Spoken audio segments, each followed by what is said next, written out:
पाक चीन दोस्ती जिंदाबाद। 11 साल बाद चीनी वजीर आजम ली चियांग 4 रोज़ा दौरे पर इस्लामाबाद पहुँच गए। शहबाज शरीफ ने नूर खान एयरबेस पर शानदार इस्तकबाल किया। 21 तोपों की सलामी दी गई। बच्चों ने गुलदस्ता पेश किया। चीनी वजीर आजम 17 अक्टूबर तक क़याम करेंगे।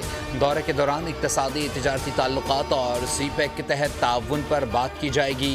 चीनी वजीर आजम शंघाई ताउन तंजीम के इजलास में भी शिरकत करेंगे।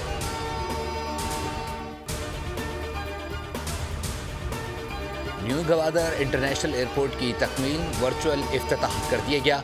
पाकिस्तान और चीन के दरमियान मुख्तलिफ मुआहदों पर दस्तखत की तकरीब। वज़ीर आज़म शहबाज शरीफ और चीनी वज़ीर आज़म की शिरकत। CPEC वर्किंग ग्रुप से मुताल्लिक मफाहमती यादाश्त पर दस्तखत। गवादर पर 7वें जॉइंट वर्किंग ग्रुप के इजलास के निकात की दस्तावेज़।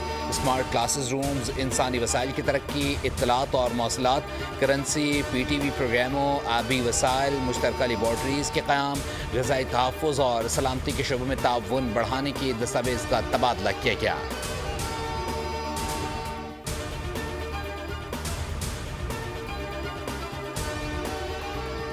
और चीनी वज़ीर आज़म की शंघाई ताउन तंजीम के इजलास में शिरकत के लिए पाकिस्तान आमद। Army chief general Syed Asim Munir ने चीनी वज़ीर आज़म ली चियांग का इस्तकबाल किया। चीनी वज़ीर आज़म ने बड़ी गर्मजोशी से आर्मी चीफ से मुसाफा किया।